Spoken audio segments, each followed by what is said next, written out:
జయహో అమరావతి చారిత్రాత్మక బిల్లుకు లోక్సభ ఆమోదముద్ర వేసింది. 5.5 కోట్ల మంది ఆంధ్ర ప్రజల కలల రాజధాని అమరావతి కల సాకారమైంది. రాజముద్ర పడింది. తెలుగు జాతి గర్వించే ఉద్విగ్న క్షణాలవి.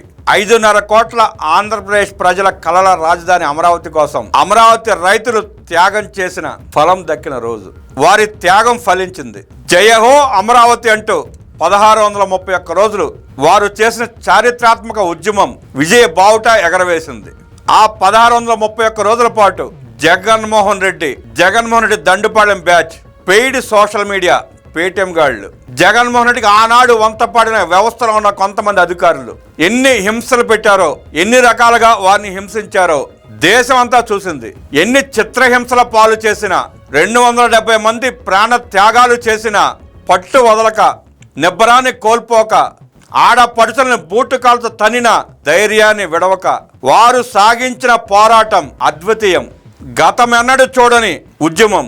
శాంతియుతంగా వారు జరిపిన పోరాటం అద్భుతం, అపురూపం.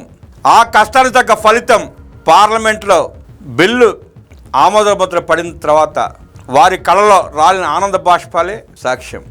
ఆంధ్రుల కళల రాజధాని అమరావతి గురించి లోక్సభలో చర్చ మొదలవగానే వైకాపా ఎంపీలలో వణుకు మొదలైంది.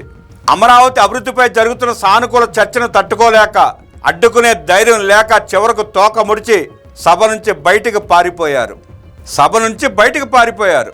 సమాధానం చెప్పలేక అమరావతి బిల్లును సమర్థిస్తే జగన్ రెడ్డి గొడ్డల వేటికి బలి కావాలన్న భయంతో దిక్కుతోచిన పరిస్థితిలో 40 పార్టీలు మద్దతిస్తే పార్లమెంటులో ఒక్క పార్టీ అమరావతి పేరు ఉచ్చరించడానికి ఉచ్చాపోసుకుని పార్లమెంట్ నుంచి పారిపోయారు.